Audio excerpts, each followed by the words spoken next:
ODI match 9ක් ගැහුවා. ඒ match 9ම fail. එයාගේ batting average එක තිබුණේ 9යි. හැමෝම කිව්වා මූ හරියන්නේ නැහැ. මූව එලවන්න කියලා ටීම් එකෙන් කැපුණා. සිලෙක්ටර්ස්ලා අහක බලාගත්තා. ඒ කවුද හිතුවේ ඒ එලවපු කොල්ලා දවසක සනත් ජයසූරියටවත් සංගක්කාරටවත් ගහන්න බැරි වුණ ලංකාවේ පළවෙනි එක් දින දිත්ත ශතකය ගහයි කියලා. නිකමට හිතන්න 1998 ගම කලුතර මේ පොඩි ළමයා ඉපදුනේ මාලිගාවක නෙවෙයි. තාත්තා වැඩ කළේ කලුතර KTC ක්ලබ් එකේ ග්‍රවුන්ඩ් බෝයි කෙනෙක් විදිහට. පිටරිය නඩත්තු කරන එක කරේ එයා. එයාගේ ආදරණීය අම්මා හැමදාම උදේ කලුතර බෝධිය ළඟ මල් විකුණනවා. ඒ මල් විකුණලා ලැබෙන පොඩි මුදලෙන් තමයි මෙන්න මේ පවුල ජීවත් වුනේ. ගෙදර කන්න බොන්න නැති ප්‍රශ්න තිබුණා. ඒත් ඒ ගෙදර හීනයක් තිබුණා. තාත්තා පිටරිය හදනවා, පුතා රෑත් දවල් නැතුව ප්‍රැක්ටිස් කරනවා. තාත්තා තමයි යාගේ පළවෙනි කෝච් උනේ. ගෙදර තාප්පෙට බෝලේ ගහගෙන යා ත්‍රෝ ඩවුන් ප්‍රැක්ටිස් කළා. එයා මුලින්ම ගියේ කලුතර විද්‍යාලයට. ලොකු ස්ටේජ් නෑ, ලොකු සපෝට් නෑ. සිලෙක්ටර්ස්ලා කවුරුත් මේ ග්‍රවුන්ඩ් බෝයිගේ පුතා ගැන කතා කළෙත් නෑ. කිසිම සෝෂල් මීඩියා කැම්පේන් එකක් තිබුණෙත් නෑ. ඔහු නිකම් සාමාන්‍ය කොල්ලෙක් විතරයි. ඒත් එක මැච් එකෙන් මෙන්න මේ දේ සම්පූර්ණයෙන්ම වෙනස් වුණා. රාජගිරිය ජනාධිපති විද්‍යාලයට එරෙහිව එයා බෝල 190කට ලකුණු 205ක් ගැහුවා. අන්න එදා මුළු කොළඹම කතා වුණා. කවුද යකෝ මේ කලුතර කොල්ල කියලා. එතනින් තමයි යාට ඉසිපතන විද්‍යාලයට එන්න පාර හැදුනේ. ඒ ජාත්‍යන්තර ක්‍රිකට් කියන්නේ මල් යහනාවක් නෙවෙයි. එයා නැෂනල් ටීම් එකට ආවා.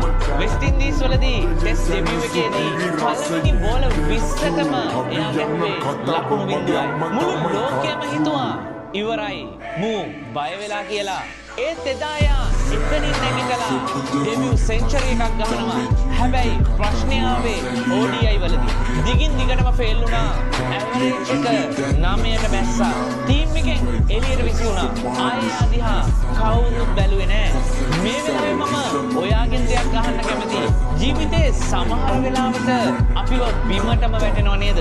බොස් ඔයාව රිජෙක්ට් කරනවා. කෙල්ල ඔයාව දාලා යනවා. සමාජය ඔයාව ගණන් ගන්නේ නෑ.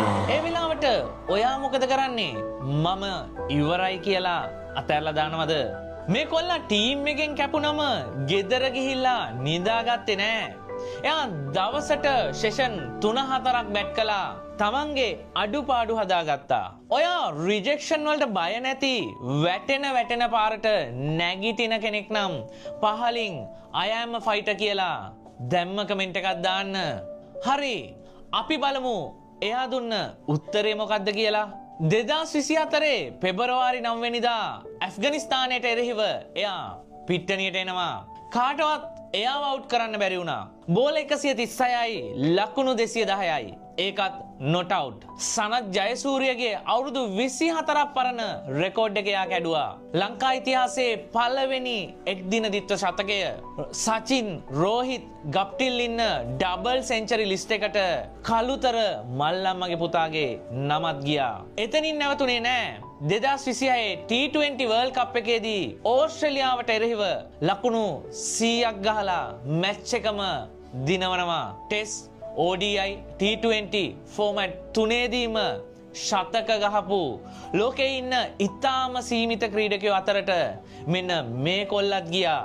දැන් ඔයා දන්නවා මේ කවුද කියලා? කලුතර KTC එකේ ග්‍රවුන්ඩ් බෝයිගේ පුතා, කලුතර බෝධිය ළඟ මල් විකුණපු මල්ලම්මගේ රත්තරන් පුතා, ලංකාවේ නිහඬ වෙඩිඋණ්ඩය පැතුම් නිසංක.